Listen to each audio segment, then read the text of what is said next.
Le 24e hadith, الحديث الرابع والعشرون عن أبي هريرة رضي الله عنه قال قال رسول الله صلى الله عليه وسلم احرص على ما ينفعك واستعن بالله ولا تعجز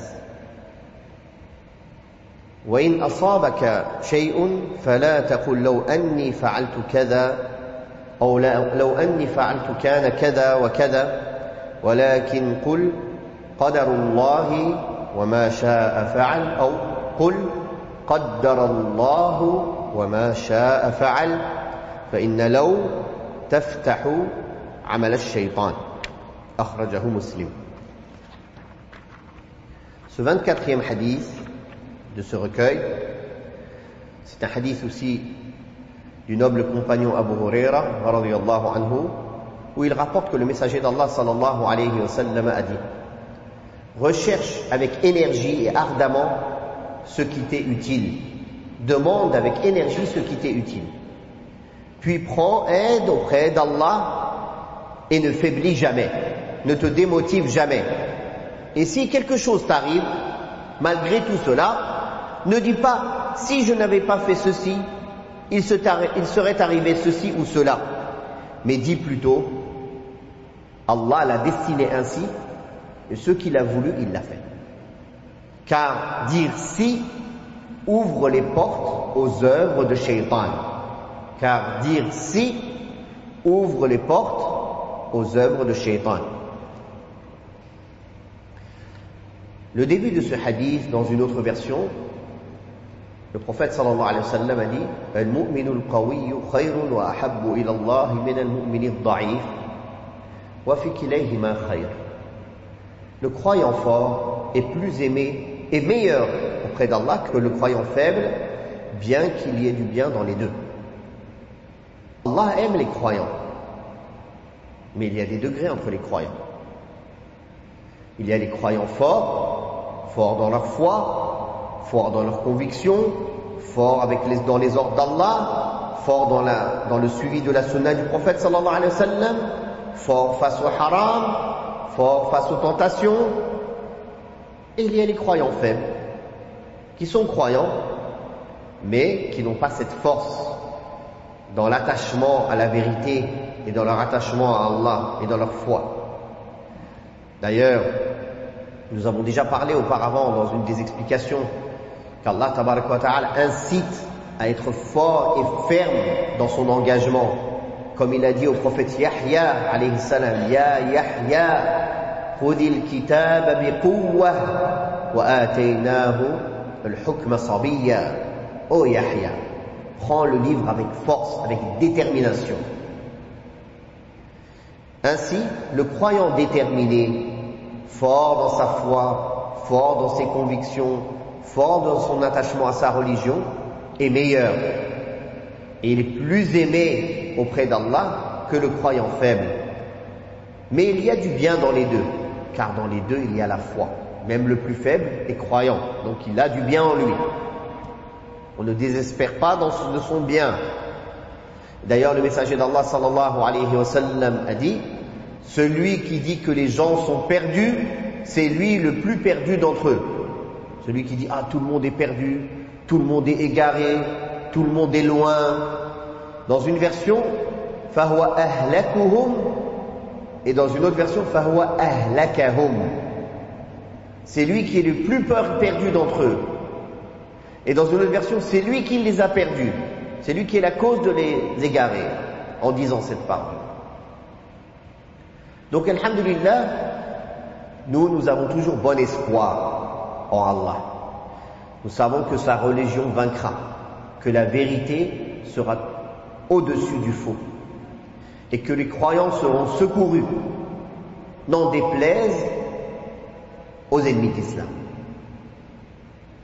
Ceci est une promesse d'Allah tabaraka wa ta'ala dans le Coran, et c'est une promesse du prophète sallallahu alayhi wa sallam dans les hadiths authentiques, que cette religion entrera dans chaque maison,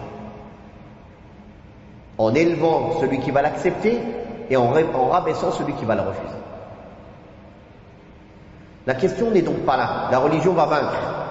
La question est: ferons-nous partie du groupe des vainqueurs ou non? Donc la vraie crainte, ce n'est pas sur la religion. Il ne faut pas craindre sur la religion. Ne craignez pas la perte de la religion. Allah s'est chargé de préserver sa religion. Et Allah, tabarak wa ta'ala, a choisi des gens à chaque époque pour renouveler sa religion, pour préserver sa religion, pour transmettre sa religion, pour qu'elle reste intacte. Qu'il soit peu ou beaucoup, selon les époques, et selon les lieux, et selon les moments, et selon les endroits. Mais sa religion vaincra. Donc la question à se poser, c'est, ferons-nous partie des vainqueurs ou non? Il faut choisir son clan, il faut choisir son camp, il faut choisir sa voie, il faut choisir son groupe, et rester ferme. Et essayer de faire partie de ces gens-là, des croyants forts, des gens qui seront à la fin des temps des étrangers, comme des personnes qui tiendront leur religion aussi difficilement qu'une personne qui tient une braise dans sa main. Mais pour ça, il faut une détermination. Il ne faut pas se laisser emporter par les tentations. On a une seule vie, une seule. Et on va rendre des comptes sur chaque moment de cette vie qui est passée. La seule manière d'être sauvé, c'est de se repentir de ce qui est passé et d'essayer d'améliorer ce qui va venir. Pour mourir d'une bonne mort et sur la bonne voie. Donc le croyant fort est meilleur et plus aimé auprès d'Allah que le croyant faible. Puis le prophète sallallahu alayhi wa sallam nous donne les éléments par lesquels une personne est considérée comme un croyant fort. Recherche avec énergie ce qui t'est bénéfique, que ce soit dans les choses licites de ce bas monde ou dans ta religion. Bien sûr, en priorité dans ta religion. La science utile. Recherche-la avec énergie. Sois motivé. Fais des efforts. Ne sois pas fainéant. Fais des efforts pour mémoriser le Coran, pour le réviser. Mémoriser les hadiths, les réviser, écouter les cours, les comprendre, les réviser, les mémoriser. Comprendre toutes les règles de la religion qui te sont utiles. Car cette science de la religion, c'est la science qui est la plus utile pour toi. Il n'y a pas une œuvre, après les obligations, qui soit plus aimée auprès d'Allah que d'apprendre la science religieuse. Là, on parle des choses non obligatoires. Mais pour les choses obligatoires, on ne peut pas adorer Allah correctement sans en connaître au moins la manière de la pratiquer. Aussi dans les choses de dunya, dans les choses licites qui te sont utiles dans ta vie, dans tes obligations mondaines, sois énergique. Demande-les ardemment, avec énergie. Fais les causes. Fais les causes. Fais toutes les causes licites en ta possession. Mais ne place pas ta confiance en ta propre personne. Ne place pas ta confiance dans les causes. Ne te repose pas sur le matériel.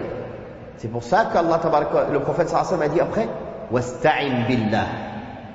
Donc demande avec énergie ce qui t'est utile et prends aide auprès d'Allah. Prends appui auprès d'Allah. Ne t'appuie pas sur ta personne. Ne t'enorgueille pas. Ne te dis pas j'ai fait ci, je vais faire ça. Ça va marcher, je suis capable. C'est moi qui construis mon avenir. Tout ça c'est faux, tu construis rien du tout. Tu ne construis rien. Tu n'es même pas capable de te préserver de certains microbes invisibles. Tu construis rien du tout. Tu fais les causes, comme Allah Ta'ala t'a demandé. Mais prends aide auprès d'Allah. Demande l'aide à Allah. Ya Allah, je ne suis capable de rien. J'ai fait les causes, j'ai fait ce qui était en mon pouvoir, je m'en remets à toi. C'est toi qui donnes la réussite au projet. C'est toi qui permets la réussite des projets, subhanallah, ya Allah. Wasta'in billah, prends aide auprès d'Allah. Demande à Allah l'aide pour te donner la force de faire les choses correctement et demande à Allah l'aide qu'il mette la bénédiction dans tes efforts et demande à Allah l'aide qu'il donne les meilleurs résultats les meilleurs résultats et les meilleurs fruits de ces efforts que tu as fait. Wasta'in billahi wa la ta'jaz. Et ne faiblis jamais, ne te démotive pas. Car effectivement, Allah a fait que dans cette vie, rien ne s'obtient facilement. On n'est pas au paradis. Au paradis, tu es allongé sur des divans, tu as des fruits, tu as tout ce que tu veux.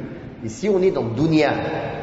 Toute chose se fait avec fatigue, avec effort, avec sacrifice. C'est pour cela que la fainéantise n'a pas de place dans la vie d'un être humain. Le prophète sallallahu alayhi wa sallam demandait protection à Allah contre la fainéantise. Un fainéant n'est capable de rien faire dans sa vie, ni dans la religion, ni dans le dunya. Il faut donc combattre cette fainéantise et éduquer nos enfants à ne pas être des fainéants, mais être actifs dans le bien. D'ailleurs, l'oisiveté mène au péché. Quand la personne est oisive, il n'a rien à faire, Shaitan, il vient lui donner des milliers d'idées. Alors que celui qui est occupé dans le bien, occupé dans l'adoration, dans la science, dans le travail licite, dans toute chose utile et bénéfique, dans ses obligations religieuses et mondaines, il n'y a pas une place pour le haram. Il n'a pas le temps. Quand il a fini, il est épuisé. Il tombe sur le lit, il n'a même pas le temps de respirer. Il n'y a pas un temps pour le haram. Il n'a pas de place. Donc, ne faiblis jamais. Donc, faire les causes avec énergie, s'en remettre à Allah et savoir que les causes ne font rien d'elles-mêmes, placer sa confiance en Allah, prendre aide et appui auprès d'Allah, et ne pas faiblir dès qu'il y a une petite épreuve, une petite difficulté. Persévérer et demander l'aide à Allah. Et si malgré tout cela, tu as fait les causes comme il faut, tu t'en es remis à Allah, tu n'as pas baissé les bras aux premières épreuves, mais malgré cela, Allah en a décidé autrement. Cela n'a pas fonctionné. Le résultat n'est pas comme tu l'escomptais. Ne commence pas à dire oui mais si, si j'avais fait comme ça, si tu n'avais pas fait comme ça, si tu avais fait comme ça, si l'autre... Plie-toi à la destinée. Dis Qaddarallahu wa ma sha'a fa'al. Allah l'a destiné ainsi. Et ce qu'il a voulu, il l'a fait. Dans une autre version, Qadarullahi wa ma sha'a fa'al. Ceci est la destinée d'Allah et ce qu'il a voulu, il l'a fait. Sache avec certitude que cela n'aurait jamais pu être autrement. Jamais. Le résultat que tu as là, c'est ce qui était écrit dans les tablettes gardées 50 000 ans avant la création des cieux et de la terre. Cela n'aurait jamais pu être un autre résultat à part celui-ci. Jamais. Sauf que tu ne le savais pas toi auparavant. Maintenant tu le sais. Donc comment tu réagis? Tu te soumets à la volonté d'Allah et à sa destinée, et tu ne te mets pas en colère, et tu ne te fâches pas, et tu ne commences pas à dire si. Car si ouvre la porte au travail et aux œuvres de Shaitan. D'ailleurs, c'est à ce moment-là que vient le rôle de la patience, de patienter sur la destinée d'Allah. Patienter. Et les patients ont une énorme récompense auprès d'Allah. Et la patience a plusieurs degrés. Et le plus grand degré, c'est de remercier Allah pour ce malheur qui nous est arrivé. Car si le croyant sait avec certitude la récompense qu'Allah lui a réservée pour la patience qu'il a eue, alors il sait que ce qu'Allah va lui donner est meilleur que ce qu'il a perdu. Donc il remercie Allah.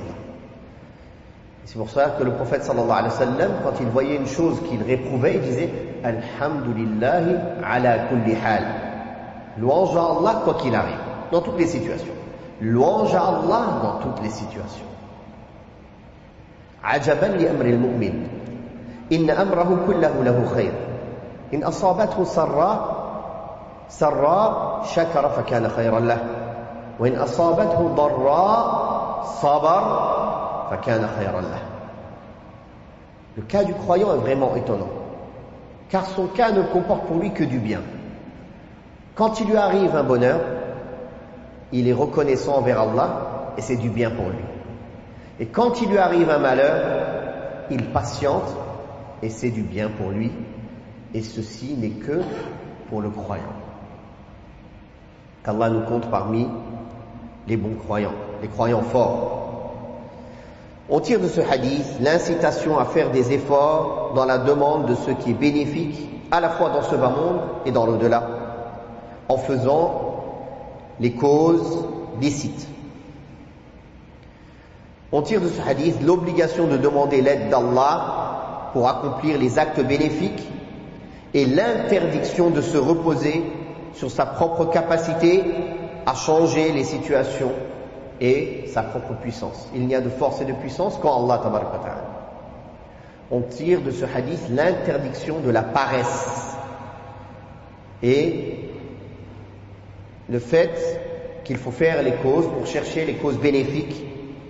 On tire de ce hadith l'affirmation du décret et du destin et que le fait de croire dans le décret et le destin ne s'oppose pas avec le fait de chercher les causes et de faire les causes licites. On tire de ce hadith l'obligation de la patience au moment des difficultés et de la détresse. On tire de ce hadith l'interdiction formelle de dire si quand le but de cela est de s'indigner du malheur qui nous touche. On tire de ce hadith qu'il faut prendre garde des ruses de Shaitan et ne pas lui ouvrir les portes pour qu'il puisse nous atteindre avec ses mauvaises actions.